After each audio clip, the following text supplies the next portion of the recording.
जय हिंद साथियों, welcome to self study classes Vishwamit Jain YouTube channel में आप सभी का स्वागत है। दोस्तों, हमारी निरंतर वर्ग 3 एमपी टेट वर्ग 3 की तैयारी चल रही है।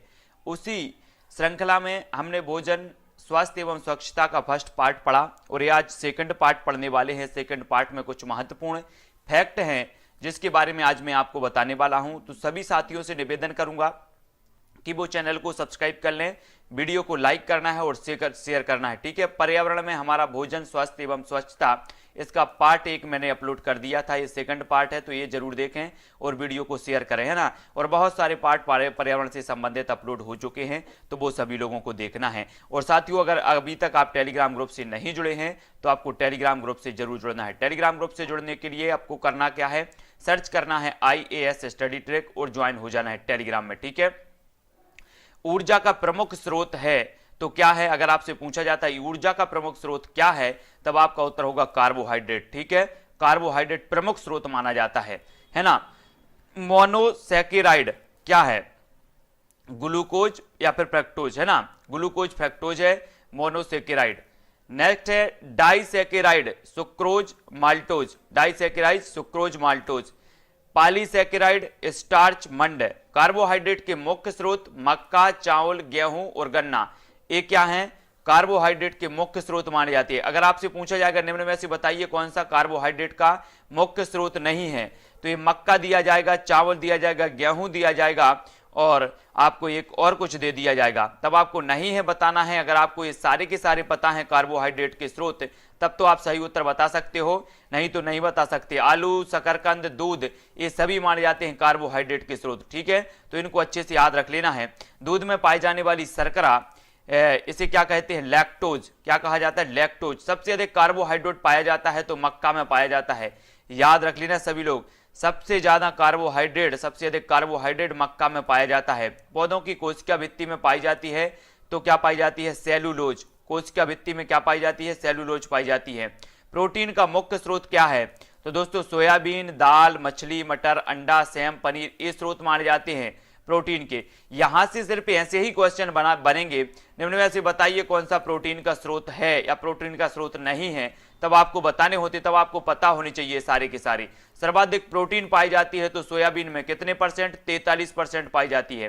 ठीक है, ये चीज आपको याद होनी चाहिए। सर्वाधिक प्रोटीन 43% पाई जाती है। प्रोटीन की कमी से बच्चों में होने वाला रोग कौन सा है? तो क्वासी-योरकर। क्वासी-योरकर, ये मोस्ट इंपोर्टेंट है, IMP इसमें लगाओ। प्रोटीन की कमी से बच्चों में होने वाला जो रोग है वो क्वासी-योरकर रोग है। ठीक है, याद रखना है। जल में घुलनशील विटामिन कौन सा है? तो विटामिन बी और सी, ये जल में घुलनशील विटामिन माने जाते हैं। ठीक है, वसा में घुलनशील विटामिन कौन है? तो A, D, E और K। यहां से एक क्वेश्चन जरूर बनेगा, या तो जल में घुलनशील पूछ लिया जाएगा या वसा में घुलनशील। तो इस प्रकार से इनको आपको याद रख लेना है। जल में घुलनशील है B और C, है ना, और वसा में घुलनशील है A, D, E और K, A, है ना। विटामिन ए की कमी से होता है, क्या होता है? रतौंधी होता है, सभी को पता है। विटामिन ए की कमी से जो रोग होता है वो रतौंधी होता है। विटामिन B1 की कमी से होता है बेरी बेरी रोग, ये सभी को याद रख लेना। विटामिन B1 की कमी से बेरी बेरी रोग हो जाता है। विटामिन सी की कमी से एस्कॉर्बिक अम्ल, है ना। विटामिन सी का रासायनिक नाम क्या है? तो एस्कॉर्बिक अम्ल है। और ये विटामिन सी सबसे ज्यादा पाया जाता है तो आंवले में पाया जाता है। ये चीज भी आपको से पूछा जाएगा, विटामिन सी का प्रमुख जो स्रोत माना जाता है वो क्या है? तब आपका उत्तर होगा आंवला। ठीक है, विटामिन सी की कमी से होने वाली जो बीमारी है वो कौन है? तो स्कर्वी है। ठीक है, स्कर्वी बीमारी विटामिन सी की कमी से होती है। दूध से दही बनने की क्रिया को क्या कहा जाता है? तो इसे कहा जाता है किंडबन। क्या कहा जाता है? किंडबन कहा जाता है दूध से दही बनने की क्रिया को। ठीक है, समुद्री शैवाल, समुद्री खरपतवार महत्वपूर्ण स्रोत हैं तो काय के हैं? आयोडीन, है ना। आयोडीन इसका सही उत्तर होगा। चावल को पॉलिश करने पर कौन सा विटामिन नष्ट हो जाता है? तब आपका उत्तर होगा विटामिन B1, है ना। थायमिन जिसका रासायनिक नाम है, तो थायमिन होगा। B1 की कमी से बेरी बेरी रोग होता है और विटामिन B1 जो है चावल को पॉलिश करने पर नष्ट हो जाता है, जिसका रासायनिक नाम है थायमिन। तो रासायनिक नाम भी आपको पता होनी चाहिए। विटामिन B1 की कमी से होने वाला रोग है बेरी बेरी। कौन सा है? Beriberi. तो सभी को याद रख लेना है। ठीक है, बेरी बेरी रोग है। और जो महत्वपूर्ण फैक्ट आपके भोजन से संबंधित, स्वच्छता से संबंधित बनेंगे, जीवाणुओं द्वारा होने वाला रोग एवं उनसे प्रभावित अंग देख लेते। हैजा, हैजा जो है ये रोग है, ये विब्रियो कॉलेरी नामक जीवाणु से होता है। ये आंत प्रभावित होती है इससे। आपसे पूछा जाएगा हैजा रोग से कौन सा अंग प्रभावित होता है, तो आंत होती है, और इसका जो जीवाणु है वो वेब्रियो कॉलेरी है ना।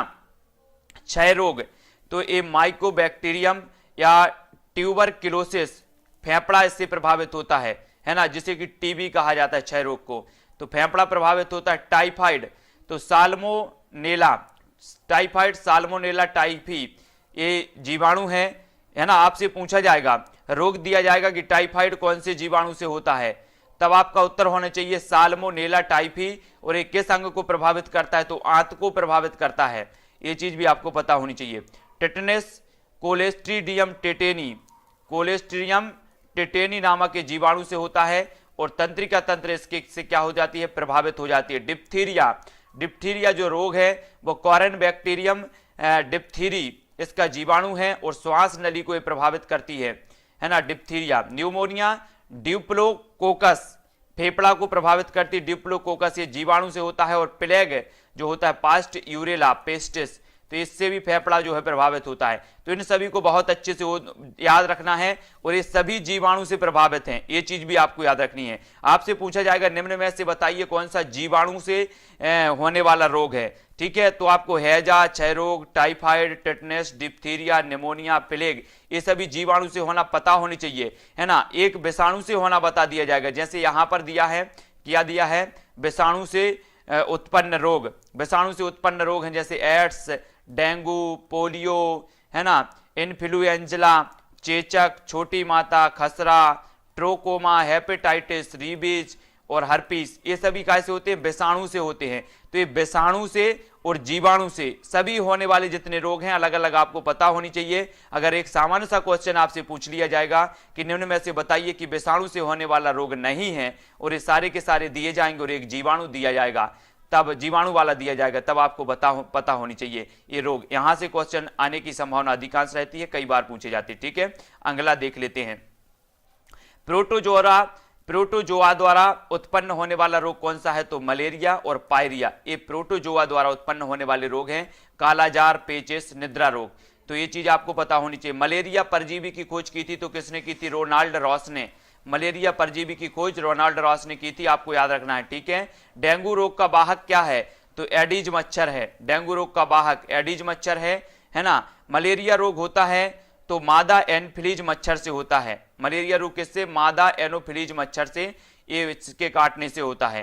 अब नेक्स्ट आपसे पूछ लिया जाएगा मलेरिया रोग के उपचार के लिए कुरैन दवा प्राप्त किया जाता है, तो किससे किया जाता है, सिनकोना की छाल, सिनकोना की छाल से जो है ये प्राप्त किया जाता है मलेरिया रोग उपचार के लिए।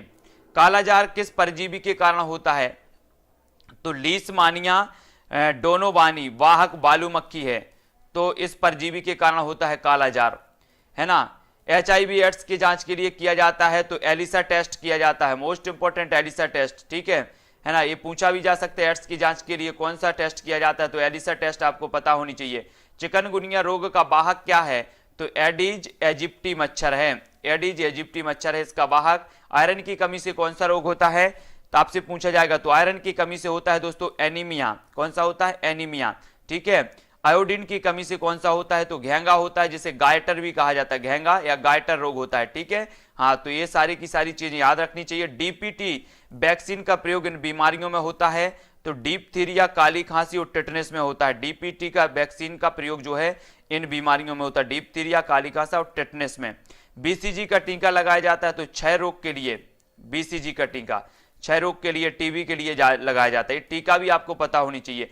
स्वच्छ भारत अभियान की शुरुआत कब की गई, तो 2 अक्टूबर 2014 को की गई, मोस्ट इंपोर्टेंट है ना, स्वच्छता से संबंधित 2 अक्टूबर 2014 को। स्वच्छता के दो रूप क्या हैं, एक तो व्यक्तिगत स्वच्छता और सार्वजनिक स्वच्छता, ये स्वच्छता के दो रूप माने जाते हैं।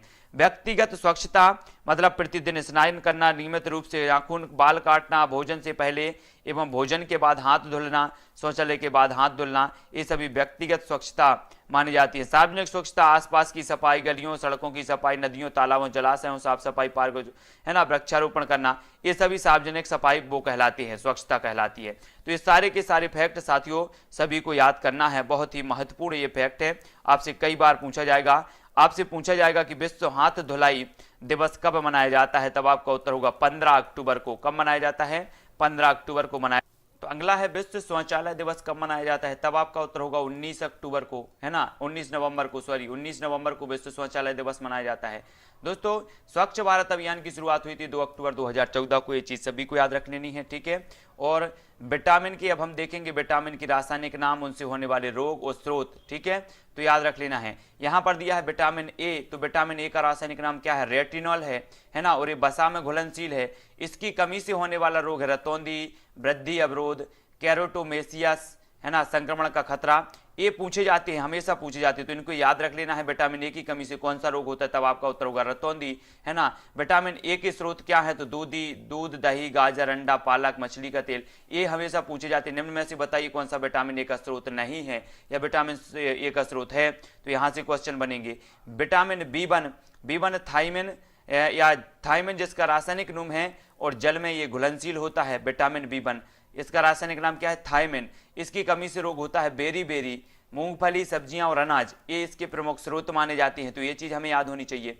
विटामिन सी, तो विटामिन सी का रासायनिक नाम है एस्कॉर्बिक एसिड, है ना, इसकी कमी से होने वाला जो रोग है वो स्कर्वी रोग है।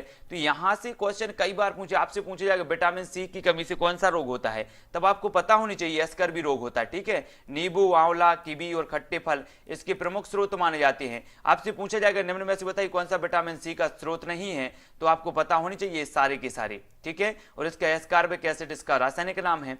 नेक्स्ट है विटामिन डी, इसका रासायनिक नाम है कैल्सीफेरॉल, और इसकी कमी से होते सूखा रोग, रिकेटस, बच्चों में ऑस्टियोमेलिसिया, ये वयस्क में होता है। मक्खन और सूर्य का प्रकाश इसके प्रमुख स्रोत माने जाते हैं, तो याद रख लेना है सभी लोगों को। विटामिन ई का रासायनिक नाम क्या है, आपसे पूछा जाएगा, तब आपका उत्तर होगा टोकोफेरॉल विटामिन ई का रासायनिक नाम है, वसा में घुलनशील है, जनन क्षमता में कमी होती है इसकी कमी से, ठीक है। बादाम, अंकुरित अनाज, सोयाबीन, मूंगफली, अंडे की जर्दी, ये सभी क्या माने जाते हैं, विटामिन ई के स्रोत माने जाते हैं, तो इनको याद रख लेना है। विटामिन के की बात करें तो विटामिन के फिलोक्यूनोन इसका रासायनिक नाम होता है, और रुधिर का थक्का न जमना, आपसे ये क्वेश्चन हमेशा पूछा जाता है, किस विटामिन की कमी से रुधिर का थक्का नहीं जमता, तब आपका उत्तर होगा विटामिन के की कमी से हरी पत्तेदार सब्जियां और पालक, दूध, यकृत, ये सभी इसके स्रोत माने जाते हैं।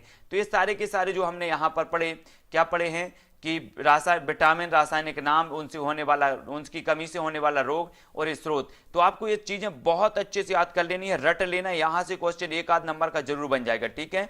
तो सभी को रट लेना है, और दोस्तों वीडियो को लाइक जरूर करना है, LIKE लाइक जरूर कर लेना है, ठीक है, और चैनल को सब्सक्राइब कर लेना है, और निरंतर इसी तरह से वीडियो आप तक प्रेषित किए जा रहे हैं। और ये आपका भोजन स्वच्छता से संबंधित पार्ट 2 है, पहला पार्ट जरूर देख लेना, ठीक है। इसी प्रकार से आपका पूरा का पूरा विस्तृत और जो भी महत्वपूर्ण फैक्ट हैं उनको हम आप तक प्रेषित कर रहे हैं, जिससे आपकी सफलता निश्चित हो, आप अच्छे अंक लाएं, ठीक है। तो दोस्तों इसी प्रकार से सभी को जोड़ने का प्रयास करें, और भी अपने लोगों को तक इस वीडियो तक लाएं, इस क्लास तक लाएं। रोज निरंतर आपकी क्लासें लगती हैं, शाम को 6:30 बजे आपकी पर्यावरण का टेस्ट सीरीज होती है, शाम को 7:15 पर आपकी बाल विकास की टेस्ट सीरीज होती है, दोपहर 2:30 बजे आपकी क्लास होती है शिक्षा शास्त्र से संबंधित। तो इन सभी क्लासों से आपको जुड़ना है, वीडियो को लाइक करना है और शेयर करना है। आज की वीडियो के लिए बस इतना ही। जय हिंद।